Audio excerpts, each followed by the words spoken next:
Previously on Bit the Bot. Ugh. I feel like I've been stuck in this room for ages. I can't even remember the last time I left. I need a vacation. Let's see, my bag's packed. Did I leave the sink on? Wait, no, I don't have a sink.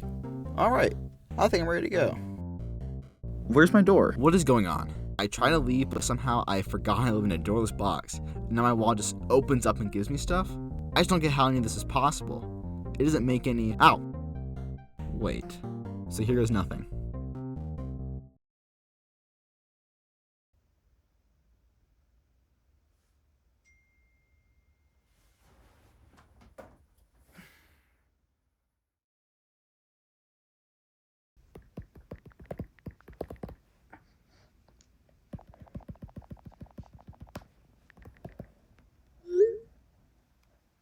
The future is a really fascinating idea. With all that's going on in our world today, it's impossible not to imagine what life will be like in the future. But even more interesting than our future is the idea that we live in someone else's future. We have many of the technologies prophesized by the people of the past. These predictions were placed in books, magazines, paintings, movies, and in one of the most interesting ways, physical displays, which I refer to as the blank of the future. These were physical and often functional creations intended to illustrate how a specific thing would be some amount of time into the future. Sometimes their predictions were correct, and what were outrageous ideas or genius inventions at the time had become commonplace. However, just as often as they were right, so were they wrong, and the works are now seen as impossible or silly. But don't just take my word for it. Let's trial back and see how reasonable or outrageous these predictions really were. Let's start with cars. The cars differ from many of the other exhibits, such as homes, because they are relatively new pieces of technology. Ford's Model T began production in 1908. So many people in the early to mid 20th century had seen cars first introduced and then watched them drastically change. You'd only imagine that with the immense advancements that had already happened in the past few decades or so, people's heads were overflowing with all sorts of wacky ideas of what the cars of the future had in store. Maybe they would drive themselves, or have phones in them, or just look really stupid. This right here is the Dymaxion car, created by the famous writer, futurist, architect, and a whole load of other things, R. Buckminster Fuller.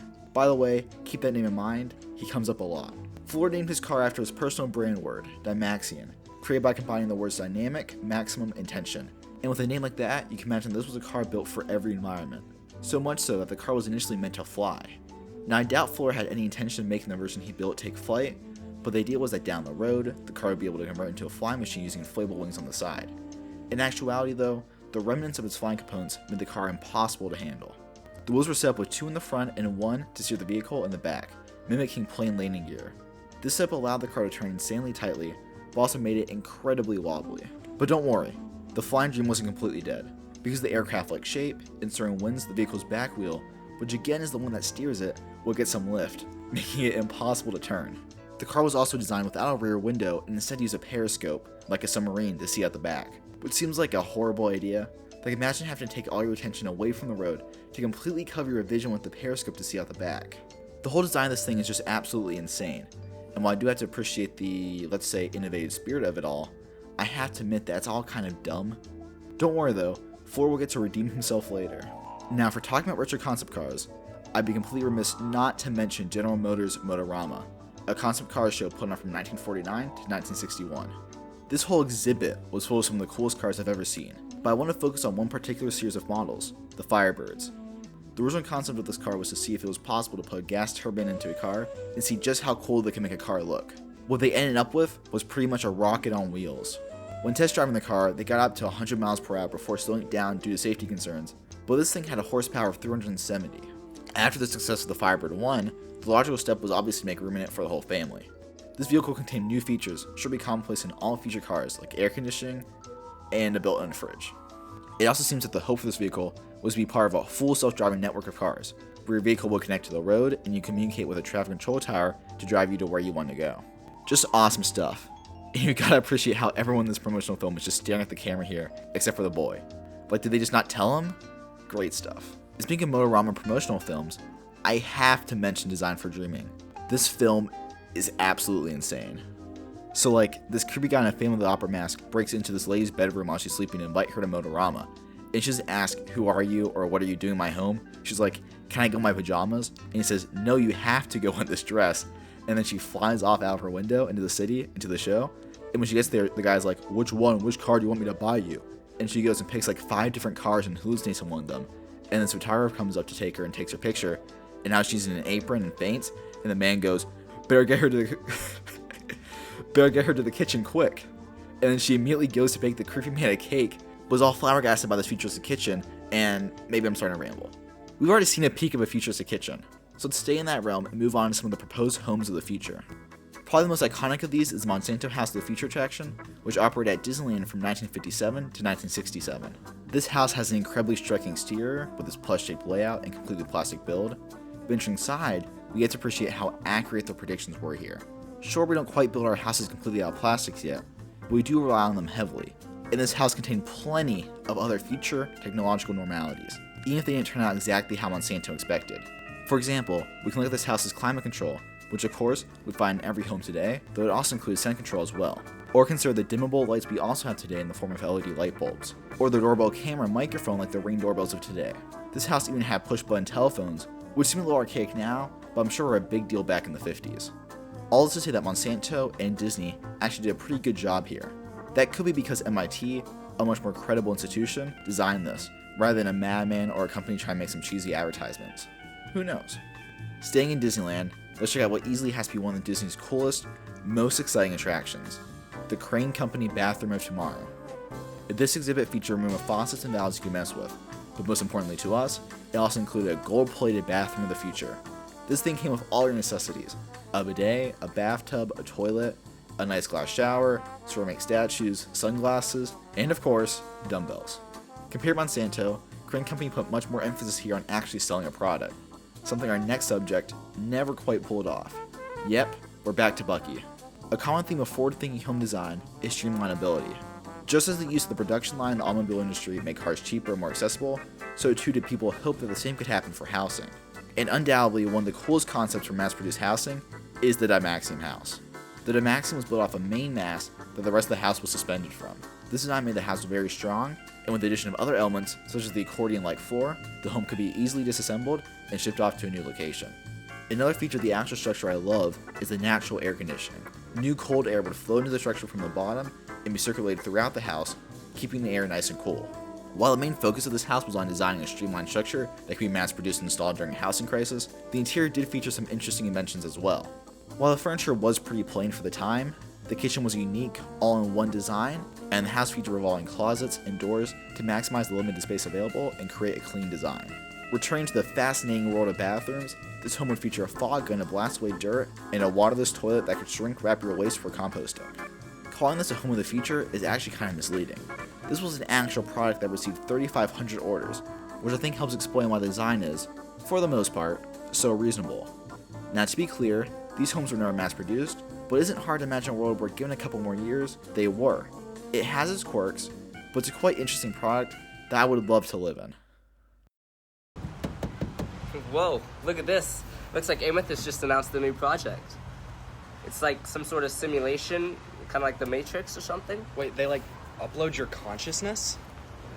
I don't know. It's like they store your body and then send signals back and forth through your brain. It just sounds depressing. Would they like upload a computer chip straight into your brain? No It sounds idea. awful. I don't like it though. I don't know, I think it sounds kind of cool. What if you could make like your own worlds or something? That'd be kind of neat. Maybe, but I don't really think so. I don't know. All right, man. Ah, the World's Fair, birthplace of the Ferris wheel and Eiffel Tower. Here you can find dirty midways, cigarette-smoking robots, and of course, some crazy future prediction exhibits. Actually, some ideas we've already talked about, like the Dymaxion car, featured at the World's Fair. But in comparison to the crazy exhibits of these expositions, a car, or even a house, won't be enough to draw in crowds. What you really need is something big, something society-changing. And in 1939, nothing fit that more than the futuristic dream of the interstate highway system.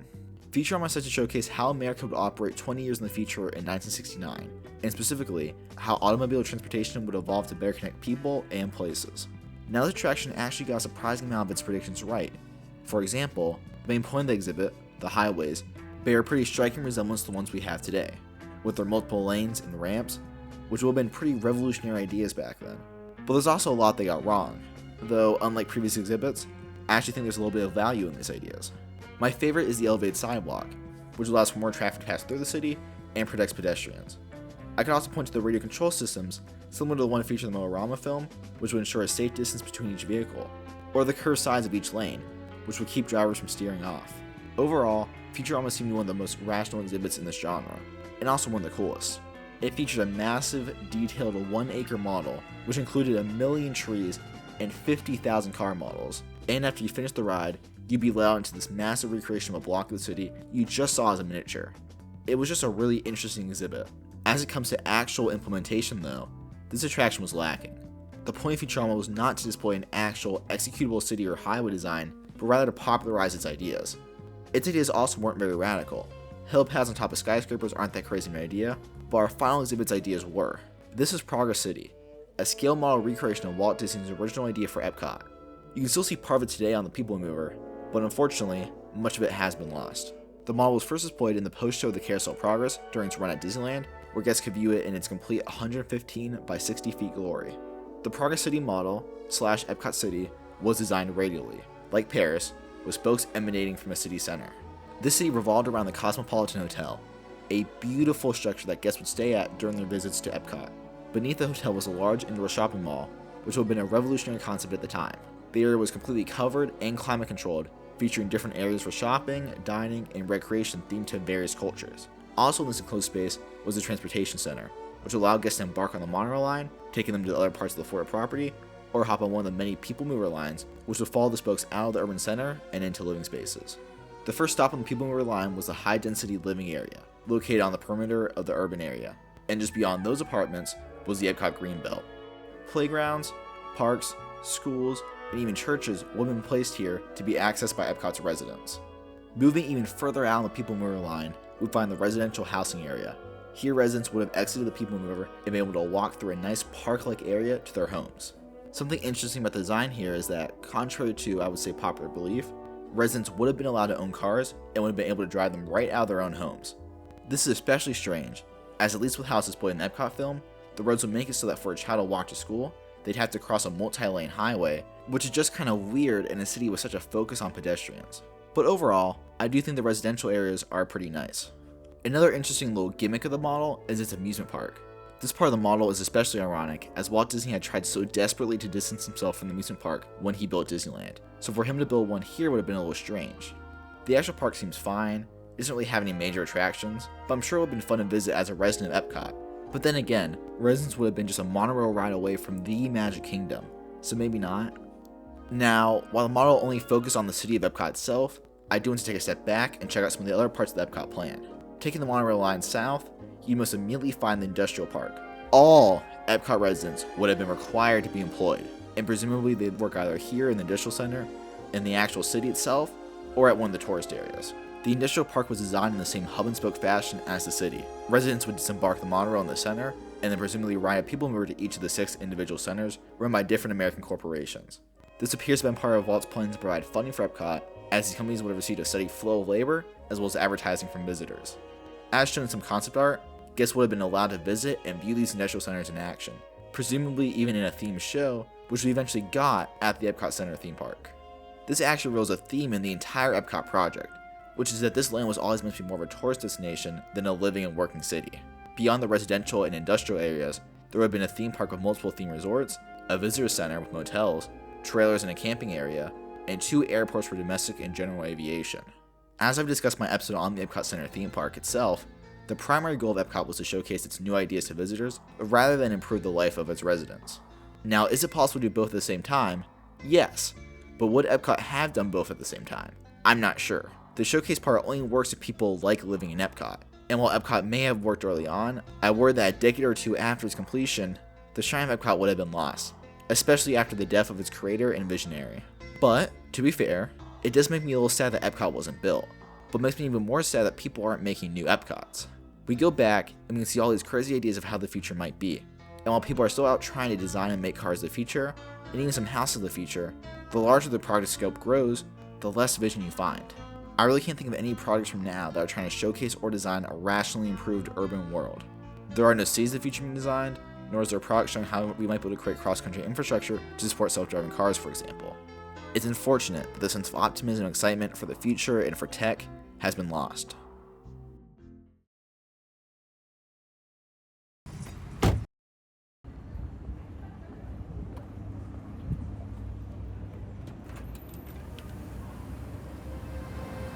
Hey, welcome to Amethyst. How can I help you?